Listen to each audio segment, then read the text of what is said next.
Salve, meu querido aluno, salve, minha querida aluna, como é que vocês estão? Espero que todos estejam muito bem. Me chamo Francisco Mário, sou seu professor de Direito Constitucional e a gente vai bater um papo. O objetivo aqui não é passar para vocês uma aula, mas é uma conversa, bater um papo sobre um tema relevantíssimo, um tema que todo mundo tem falado, todo mundo está de olho em razão da importância, né? A gente sabe o que aconteceu no fatídico dia 8 de janeiro de 2023, né? O momento no qual, né, criminosos invadiram o plenário do STF, Congresso Nacional e Palácio do Planalto. Estou apenas aqui lendo um encarte aqui, a notícia que foi divulgada aqui amplamente na internet. Todo mundo sabe o que aconteceu. É sobre isso que a gente vai conversar, mais pontualmente sobre a questão da intervenção.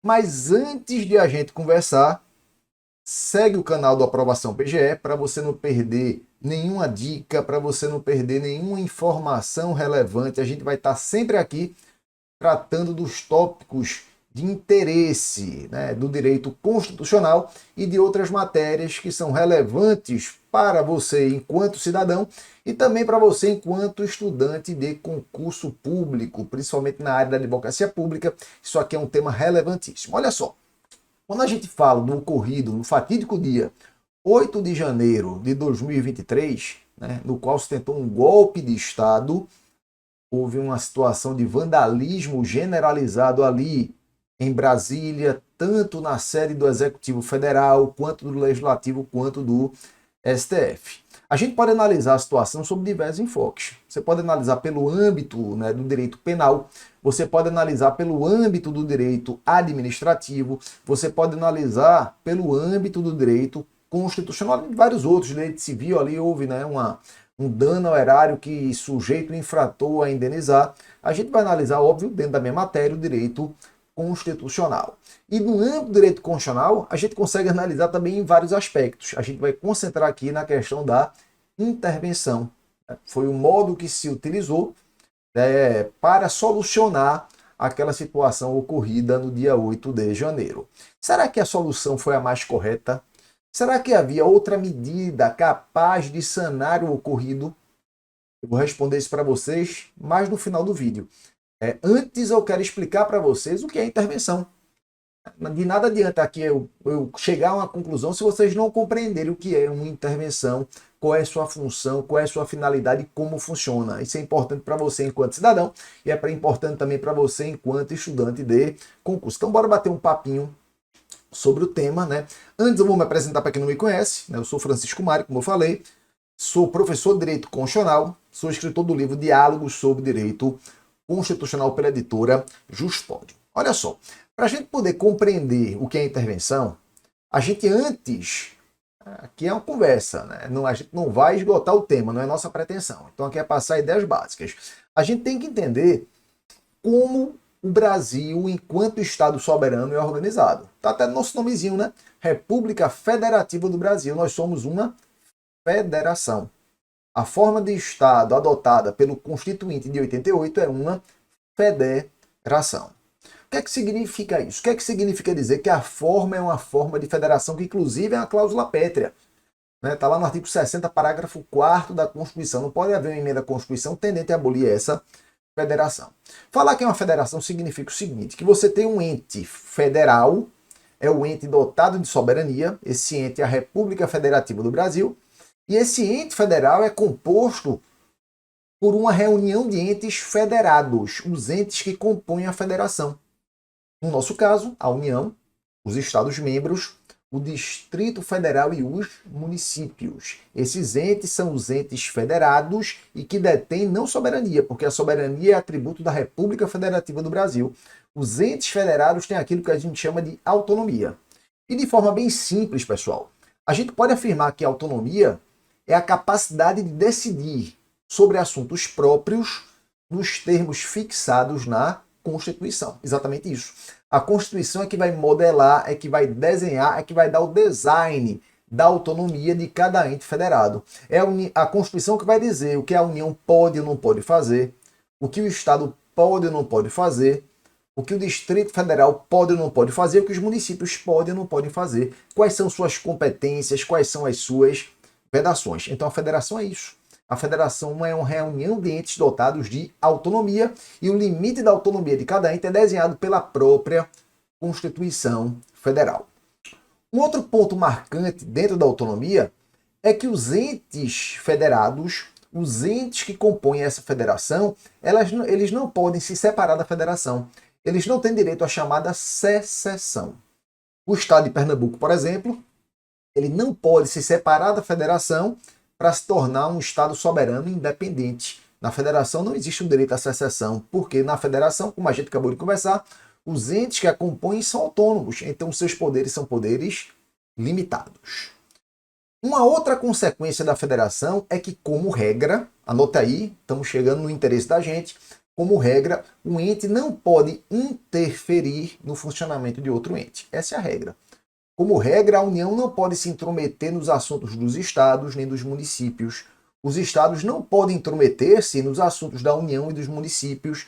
Os municípios também não podem se intrometer na atuação dos outros entes. Por quê, galera? Porque cada um atua dentro da sua esfera de competência.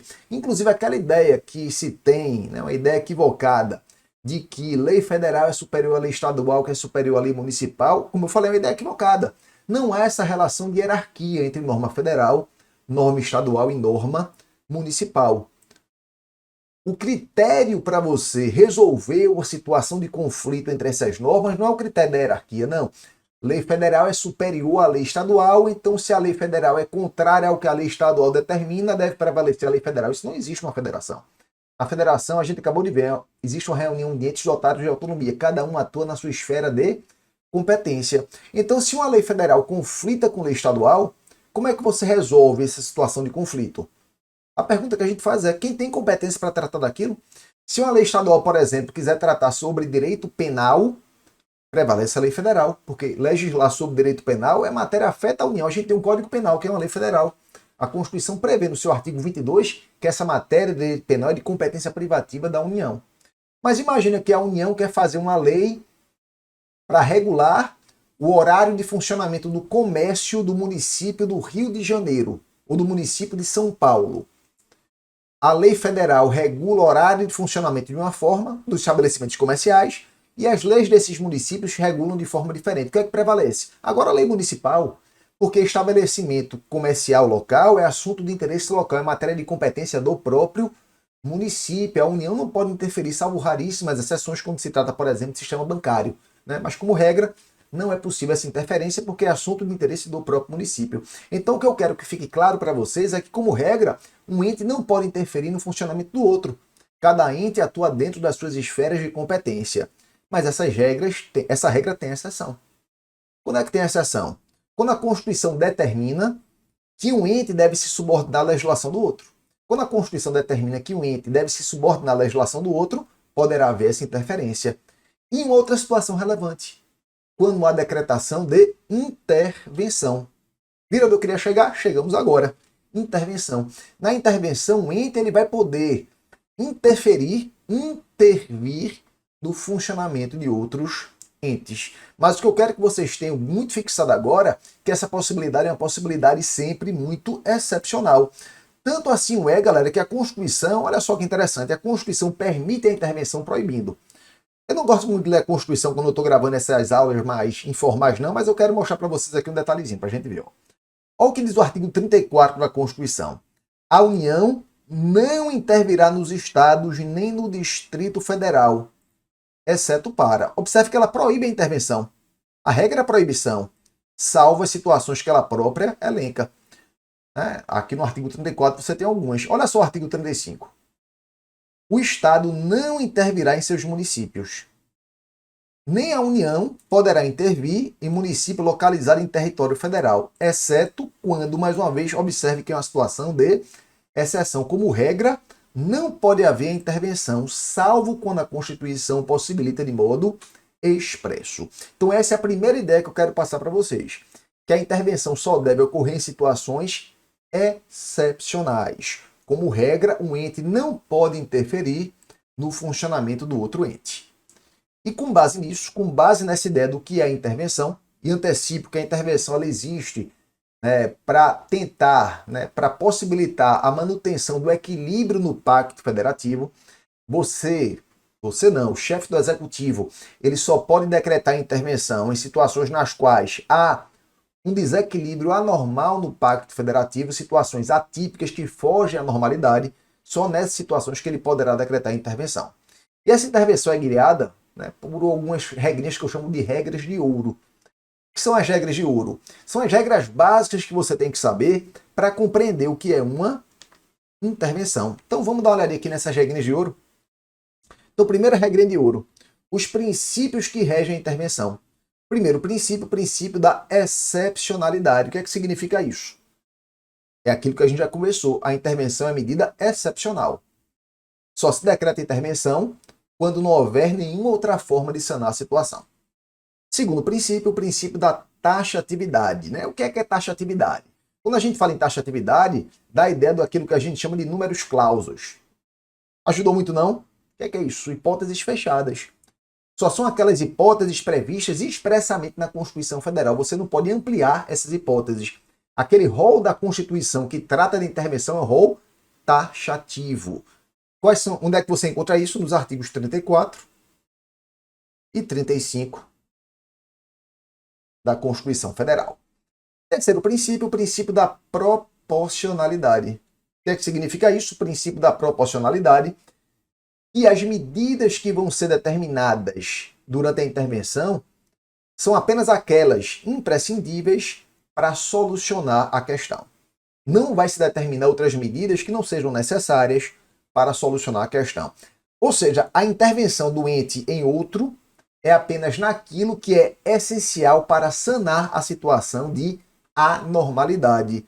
Vai aqui logo uma pistazinha.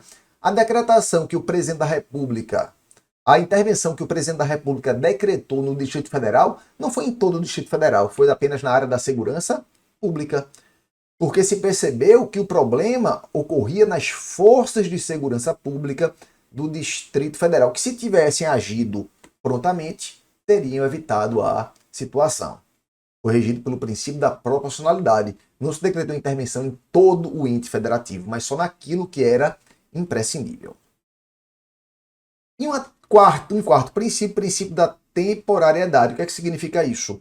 A intervenção ela só dura durante o período no qual existe a anormalidade. Sanada a situação de desequilíbrio, sanada a situação de anormalidade, a intervenção deve cessar imediatamente. Então só dura o tempo necessário, porque é uma medida excepcional. Então essa é a primeira regrinha de ouro. Segunda regrinha de ouro, galera, bem tranquila. A intervenção sempre ocorre do ente mais abrangente para o ente menos abrangente. Então como é que funciona?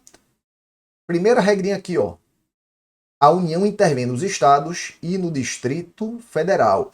Então, se a União for decretar uma intervenção, a regra é: ela vai decretar essa intervenção ou no estado, ou vai decretar no Distrito Federal. Ela não vai poder decretar intervenção em município localizado em estado membro.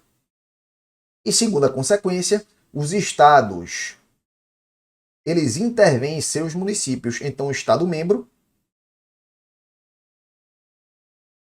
ele poderá decretar intervenção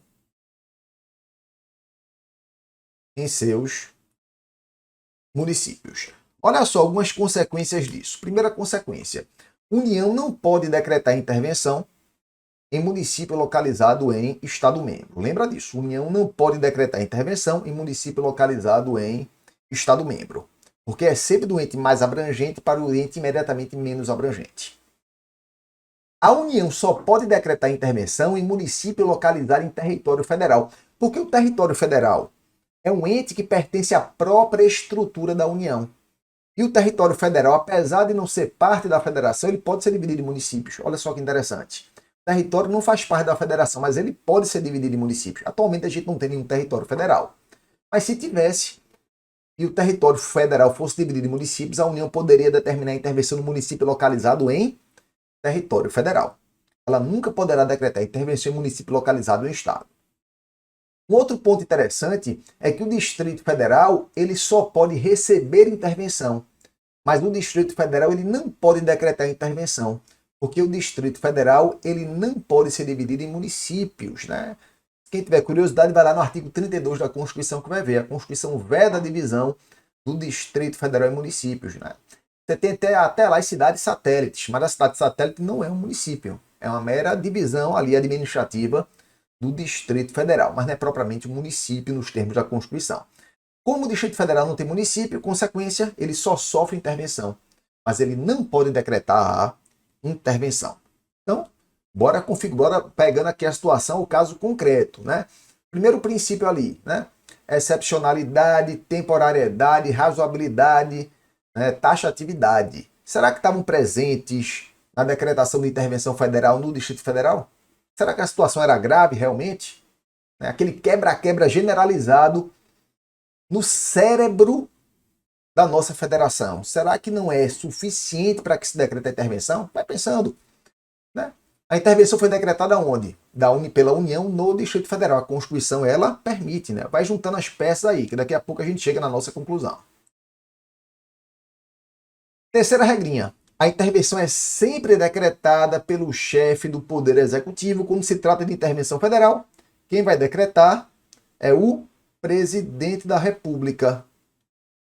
Quando se trata de intervenção estadual, quem sempre decreta é o governador do estado, né? Quero que vocês lembrem que existe intervenção estadual nos municípios, mas aqui o objetivo da gente é concentrar a intervenção federal, porque foi o que aconteceu no âmbito do Distrito Federal.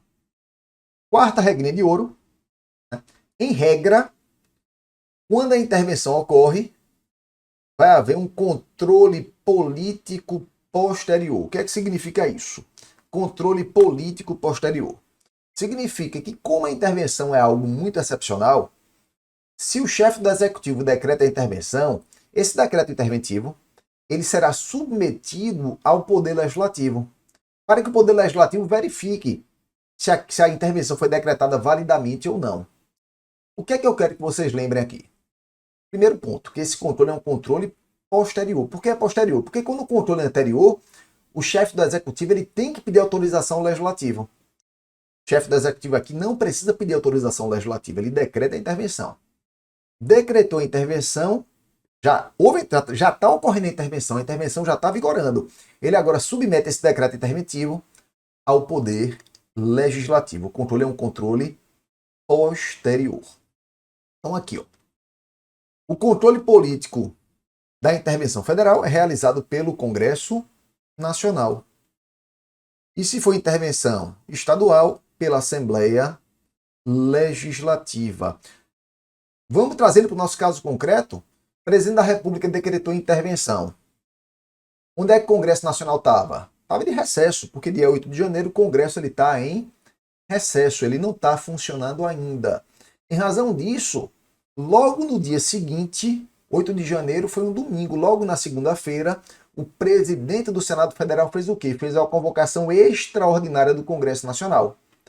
Essa convocação extraordinária do Congresso foi para quê? Foi para analisar esse decreto interventivo do presidente da República e o Congresso concordou. A situação era grave o suficiente e a intervenção deveria ser realmente decretada. Então lembra que aconteceu isso, né? Estamos explicando a teoria e vendo como aconteceu na prática.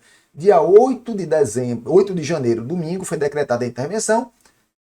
24 horas depois, na segunda-feira, o presidente do Congresso Nacional, que é o presidente do Senado, convoca o Congresso para analisar o decreto interventivo. Por que teve que ter a convocação extraordinária? Porque o Congresso estava em recesso. E um outro ponto importante aqui, ó, é que a intervenção federal ela constitui limitação circunstancial ao poder constituinte derivado de reforma. Mário, não entendi nada. Galera, poder derivado de reforma nada mais é que o poder de fazer emenda à Constituição. Fazer a famosa EC. Enquanto tiver vigorando a intervenção, bem como estado de defesa e estado de sítio, não pode haver emenda à Constituição. Está no artigo 60, parágrafo 1º. A Constituição não poderá ser emendada. Na vigência de intervenção federal, de estado de defesa ou de estado de sítio. Então, enquanto vigorar a intervenção, não pode haver emenda à Constituição Federal. Isso aqui que a gente conversou, né, é aquilo que eu chamo as regras de ouro da intervenção. A intervenção, como eu falei para vocês, é algo muito excepcional. Tanto é que na nossa história, pós-88, ela foi decretada pouquíssimas vezes. Foram poucas as vezes que o presidente da República decretou a intervenção. Trouxe aqui para vocês alguns decretos, né, interventivos para vocês darem uma olhadinha.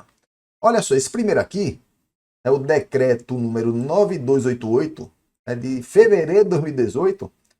Foi o decreto no qual o presidente da República, na época Michel Temer, ele decretou a intervenção federal no estado do Rio de Janeiro. Decreta intervenção federal no estado do Rio de Janeiro, com o objetivo de pôr termo, por fim, ao grave comprometimento da ordem pública. Então tá aí o decreto 9288, quem tiver curiosidade, depois procura para ler a íntegra. A gente teve outra hipótese de decretação aqui, né? Foi o decreto 9602 de dezembro de 2018, também do Michel Temer. Foi a intervenção no estado de Roraima, né? Tá aqui o artigo 1º. É decretada intervenção federal no estado de Roraima até 31 de dezembro de 2018. A temporalidade daqui, ó, já fixou o tempo, né? Nos termos do inciso 3º, da artigo 34 da Constituição. Aqui, ó, decreto de intervenção federal em Roraima, com o objetivo de pôr termo a grave comprometimento da ordem pública, mesmo fundamento lá da decretação no Rio de Janeiro.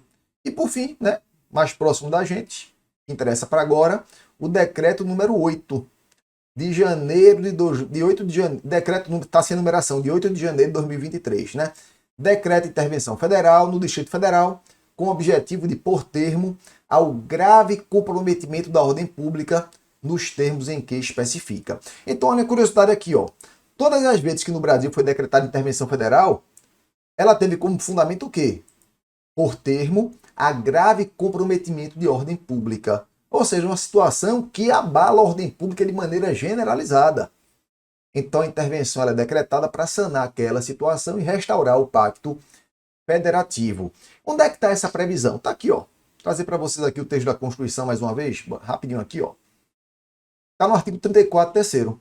A União não intervirá nos estados nem no Distrito Federal, exceto para, inciso terceiro, né, por termo, por fim, a grave comprometimento da ordem pública. Previsão aqui expressa, né, no nosso texto constitucional. E nesse caso, como é que funciona a intervenção? Qual é o procedimento que vai ser adotado quando a intervenção decorre, né, da finalidade de por fim, por termo, a grave comprometimento de ordem pública? Isso aqui é uma espécie de intervenção espontânea, também chamada intervenção de ofício. O que é isso? A intervenção ela pode ser espontânea ou provocada. Provocada é quando alguém pede ou requer ao presidente da República a decretação da intervenção. Então ele vai analisar aquele pedido, vai analisar aquela requisição. Na intervenção espontânea, não. O próprio presidente ele visualiza a situação de desequilíbrio e ele decide, opa, aqui eu vou decretar a intervenção. Essa hipótese do 34 terceiro, por termo a grave comprometimento da ordem pública, é uma hipótese de intervenção espontânea, ou de ofício, como se chama também. Como é que ela ocorre, galera? Está aqui, ó. 3 passinhos bem simples. Como é que ocorre a decretação? Primeiro passo. Presidente da República, verificando as hipóteses que ensejam esse tipo de intervenção, convoca o Conselho da República e o Conselho de Defesa Nacional. Olha só, a Constituição diz que o Conselho da República e o Conselho de Defesa Nacional são 2 órgãos de consulta do Presidente da República, né? Para você visualizar, se você assistir um filme norte-americano, né, se os Estados Unidos estiverem a ponto de entrar em guerra ou de responder a uma agressão armada, vocês vão ver que o Presidente da República ele senta numa mesa bem grande, cheio de assessor, né? Cheio de general, cheio de ministros. Aquele é o conselho dele. O presidente da República tem esse mesmo conselho. Tem 2. Conselho da República e Conselho de Defesa Nacional. Eles opinam sobre várias decisões do presidente. Eles opinam. A opinião deles não vincula o presidente da República. Eles podem opinar de uma forma e o presidente decidir de forma diferente. Então a Constituição diz que eles devem ser ouvidos antes da intervenção, né? Vão dar a sua opinião. Acontece que, como regra, os presidentes não ouvem o Conselho da República e Defesa Nacional para decretar a intervenção. Então, muito tem se discutido se ele é obrigado realmente a ouvir. Não há dúvida nenhuma que a oitiva, né, que a opinião, melhor dizendo, ela não vincula. Eles opinam, o presidente pode ou não pode seguir o Conselho, né? Mas não há algo ainda decidido pelo Supremo, né, se a oitiva é ou não obrigatória, né? Como o Supremo ele tem, né, não tem interferido nas situações, vem se firmando o entendimento de que não é obrigatória, né, é recomendável. Vamos evoluir aí e mais na frente a gente pode voltar a conversar sobre esse ponto. Ouviu os conselhos ou não ouviu, né, como a gente conversou. Segundo passo, se o presidente entender que é cabível, ele expede o decreto. Mário, os conselhos entenderam que não era para decretar. Ele pode decretar? Pode, porque como a gente viu, quando ele ouve, né, é uma mera opinião, não é obrigatório. Expediu o decreto, o que é que vai acontecer agora? O decreto será submetido ao Congresso Nacional, estamos falando de intervenção federal, hein? No prazo de 24 horas. Se o Congresso estiver em recesso, deve haver a convocação extraordinária. Se a gente observar, né, agora vimos aqui a parte teórica e um pouquinho de prática, vamos agora tratar do caso concreto, eu vou dar minha opinião para vocês. Primeiro ponto, com relação ao procedimento. O procedimento foi perfeito. O procedimento está ok. O presidente da República visualizou que havia uma situação de grave comprometimento à ordem pública no Distrito Federal. Né? A polícia do Distrito Federal não agiu. A polícia do Distrito Federal, né, apareceram algumas imagens, teve ali, não estou falando da instituição, estou falando de alguns policiais. Né? Não vou falar da instituição porque eu tenho o maior respeito do mundo pelas carreiras de segurança pública. Sem elas não há pacificação social, sem elas a gente sequer pode andar tranquilo na rua.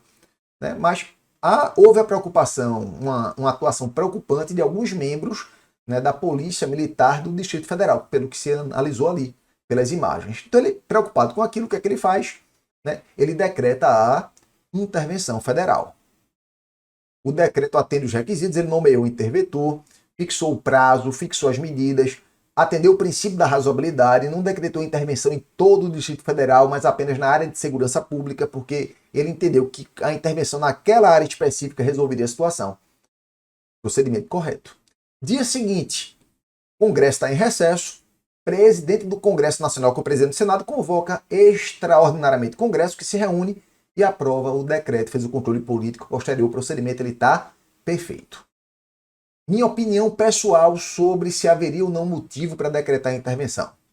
Galera, para mim havia um motivo muito claro ali para decretar a intervenção. Ali houve, penso eu, uma tentativa de golpe de Estado. A polícia vai apurar, claro que ela vai apurar, a investigação está ocorrendo ainda, mas ali foi algo muito grave, não foi apenas um vandalismo.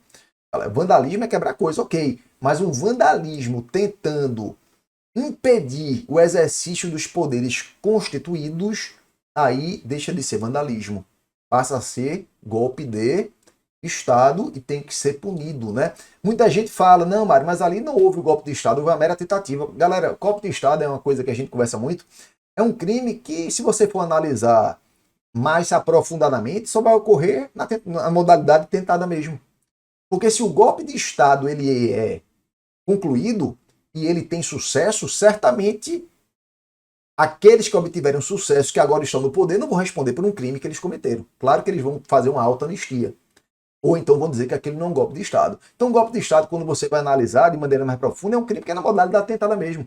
Né? Tenta-se fazer o golpe de Estado, não se consegue fazer, não se toma o poder, claro, você vai sofrer uma punição no âmbito, né, do direito penal, respondendo ao processo, né, o devido processo legal, enfim, né, respeitando os trâmites de um Estado democrático de direito. Então ali, para mim, havia motivo mais que suficiente para se decretar a intervenção. Né? Alguns falaram também que seria possível decretar estado de defesa ou estado de sítio. Estado de sítio não, né? Não é o caso de jeito nenhum de decretação do estado de sítio. Né? Estado de defesa e estado de sítio constitui aquilo que a gente chama de sistema constitucional de crises. Né? Estado de sítio é quando você tem uma situação de guerra, você tem uma situação de perturbação da ordem pública de âmbito nacional, ou você já decretou estado de sítio e não resolveu. O estado de sítio é mais ameno, o estado de defesa é mais ameno que o estado de sítio. Né? O estado de defesa você decretou, não conseguiu, decreta estado de sítio. O estado de defesa é um local específico, num local determinado. Em tese, caberia um estado de defesa ali? Em tese, caberia também o estado de defesa. Né? Mas o presidente, utilizando-se da razoabilidade, optou por uma medida mais amena, decretou apenas a intervenção. Porque a intervenção, ela não limita direito dos indivíduos. A intervenção, ela decorre de quê? De uma situação de instabilidade no Pacto Federativo, então o ente mais abrangente intervém no menos abrangente para que aquele ente funcione adequadamente. O que foi que o presidente da República visualizou? Que o sistema de segurança pública do Distrito Federal não estava funcionando de maneira adequada. E se funcionasse, resolveria a situação. Então não haveria necessidade de decretar estado de defesa, porque o estado de defesa ele possibilita limitação a direitos. Perceberam? Enquanto intervenção federal envolve ali uma intervenção de um ente em outro para manter o pacto federativo, não há previsão de restrição a direitos. Estado de defesa e estado de sítio, você pode restringir direitos. Então você decreta uma dessas medidas quando a situação é mais grave. Se o estabelecimento do pacto federativo é capaz de sanar a situação sem haver necessidade de restrição direta de direitos, por que você vai decretar uma medida mais gravosa? O tempo mostrou que a medida foi adequada. Se decretou intervenção e a situação foi solucionada. Então essa é a minha opinião. Claro, né, que numa democracia, no âmbito dos debates e não no âmbito de atos violentos, cada um tem a sua opinião e cada um está livre para opinar. Eu espero que vocês tenham compreendido o que a gente explicou aqui de intervenção e fica o tema aí para fins de debate, né, para fins de assimilação, para fins de debate, para fins de amadurecimento. A função aqui do professor não é impor ideia na cabeça de ninguém, mas sim mostrar os fatos, mostrar como eles acontecem, as consequências dele. Espero que vocês tenham compreendido. Um grande beijo, um grande abraço. Não esquece, se inscreve no canal aqui do Aprovação PGE para você não perder nenhuma notícia nova, para não perder nenhuma informação nova. E me segue lá no Instagram, Prof. Mário. Um grande beijo, um grande abraço e até a próxima.